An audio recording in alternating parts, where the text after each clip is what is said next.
চট্টগ্রাম কখনোই কি বন্যা কবলিত এলাকা ছিল?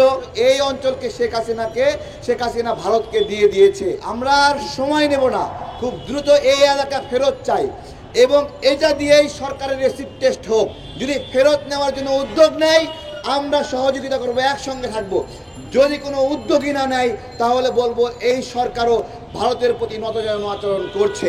ভারতের পক্ষে যারা কথা বলবে তাদের রাজনীতি শেষ। জাতীয়তাবাদী শক্তি যারা আছেন আপনাদেরকে জানতে হবে আপনাদের শিকড় ভারতের আগ্রাসন বিরোধী শিকড়।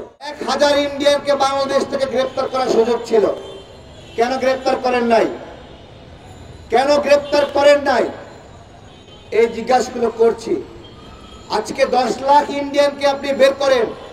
আমাদের নাকি বেকারত্ব সমস্যা, 10 লাখ বেকারকে চাকরি দিলে কাজ করার কোনো লোক খুঁজে পাওয়া যাবে না, মাঠে ঘাটে কোনো কামলা পাওয়া যাবে না, রিক্সাওয়ালা পাওয়া যাবে না। তো এই বিষয়গুলো আমাদের গভীরভাবে অনুধাবন করতে হবে। আমাদের ভারতের আগ্রাসন বিরোধী যে লড়াই, এই লড়াইটা শুধুমাত্র রাজপথের লড়াই হলে হবে না।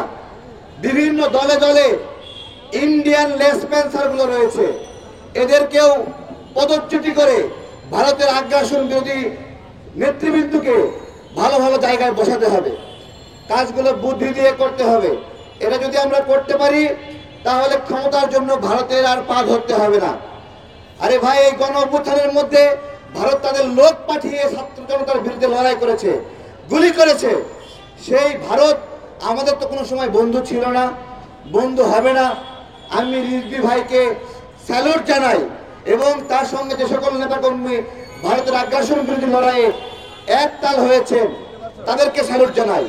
তাদেরকে একটা কথা স্মরণ করে দিতে চাই যে বেগম খালেদা জিয়া প্রথম একজন ব্যক্তি যিনি পানির জন্য, পানির উপরে যে বৈষম্য, পানির উপরে যে ভারতের আগ্রাসন, তার বিরুদ্ধে আন্তর্জাতিক পরিষদে কথা বলেছিলেন এবং সেই কথা বলার পরে নিউজ হয়েছিল।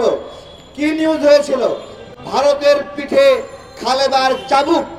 সুতরাং জাতীয়তাবাদী শক্তি যারা আছেন আপনাদেরকে জানতে হবে আপনাদের শিকড় ভারতের আগ্রাসন বিরোধী শিকড়। আপনাদের লড়াই সব সময় ভারতের আগ্রাসনের বিরুদ্ধে এবং ভারতের আগ্রাসনের বিরুদ্ধে লড়াইয়ের কারণে দীর্ঘ 15-16 বছর আপনারা ক্ষমতার বাইরে ছিলেন।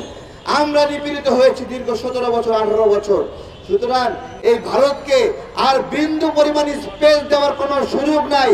আমরা একসঙ্গে ঐক্যবদ্ধভাবে কথা বলবো ভারতের বিরুদ্ধে এবং সামনের রাজনীতিতে ভারতের পক্ষে যারা কথা বলবে তাদের রাজনীতি শেষ। যারা বলবে ইনিয়ে বিনিয়ে বলবে ভারতের সঙ্গে বন্ধুত্ব চাই, তাদের রাজনীতি শেষ। যারা বলবে ভারতের সঙ্গে শত্রুতা নাই, তাদের সঙ্গে আমাদের রাজনীতি শেষ এবং তাদের রাজনীতি কুয়ার গহ্বরে পড়বে, তারা আর উঠে বেড়াতে পারবে না, সেটা যেই দলই হোক। এইসব বিবেচনায় আমাদেরকে কাজ করতে হবে। সর্বশেষ আমাদের এখানে একজন বড় ভাই কথা বলেন, কই গেলেন? মিরসরাইয়ের কথা। মিরসরাই যখন ভারতকে এই জায়গা দিচ্ছিল 900 একর, শুধু 900 একর নয়, কাছেই চট্টগ্রাম বন্দরে আরো 110 একর দিয়েছে। তার মানে 1000 একরের উপরে। 1000 একর কত বড় জায়গা? আপনাদেরকে উদাহরণ দেওয়ার জন্য গতকালকে বলেছিলাম, ঢাকা বিশ্ববিদ্যালয়ের এরিয়া যত বড় তার প্রায় 4 গুণ এরিয়া। তাহলে চিন্তা করুন কত বড় এরিয়া ভারতকে শেখ হাসিনা দিয়েছে। এই এরিয়া এখানে দেওয়ার ফলে এদিকে ত্রিপুরায় ভারতের যোগাযোগ করা সহজ হয়, আর ত্রিপুরায় যোগাযোগ করা সহজ হওয়া মানে চট্টগ্রামকে বিচ্ছিন্ন করা আরো সহজ হওয়া। এই জায়গা থেকে লড়াইটা আরো করতে হবে। আমাদেরকে মিরসরাই যেতে হবে, ফেনীতে যেতে হবে, গিয়ে সেখানে অবস্থান করতে হবে। ওইখানের জমিগুলো আমাদের কৃষকদেরকে ফিরিয়ে দিতে হবে। শেখ হাসিনা একটা কাজ করেছিল যে কোনো জায়গায় জমি দেওয়ার ক্ষেত্রে সরকারি অধিগ্রহণ যদি হয়, ওইটা কৃষি জমি কিনা এটা একটা অবজারভেশন হয়। যদি কৃষি জমি হয় সিদ্ধান্ত পরিবর্তন করতে হবে, ওইখানে জমি অধিগ্রহণ করতে পারবে না সরকার। আর যদি পানির নিচে নিমজ্জিত থাকে তাহলে সেটা অধিগ্রহণ করতে পারবে। ভারতকে জমি দেওয়ার ক্ষেত্রে এই চট্টগ্রাম, মিরসরাই, ফেনীর জমিগুলোকে বন্যা কবলিত, পানিতে নিমজ্জিত অঞ্চল হিসেবে দেখানো হয়েছিল। আপনাদেরকে বলছি, চট্টগ্রাম কখনোই কি বন্যা কবলিত এলাকা ছিল?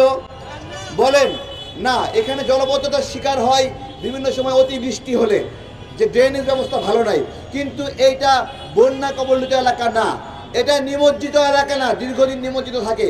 এখানে ফসল হয়, তরমুজ হয়, এখানে শাকসবজি সব কিছু হয়, অথচ এই অঞ্চলকে শেখ হাসিনা ভারতকে দিয়ে দিয়েছে। আমরা আর সময় নেব না, খুব দ্রুত এই এলাকা ফেরত চাই এবং এটা দিয়েই সরকারের রেসিপ টেস্ট হোক যে সরকার এই অঞ্চলটাকে ফেরত নেওয়ার জন্য কি উদ্যোগ নেয়। যদি ফেরত নেওয়ার জন্য উদ্যোগ নেয় আমরা সহযোগিতা করবো, একসঙ্গে থাকবো। যদি কোনো উদ্যোগই না নেয় তাহলে বলবো এই সরকারও ভারতের প্রতি নতজানু আচরণ করছে।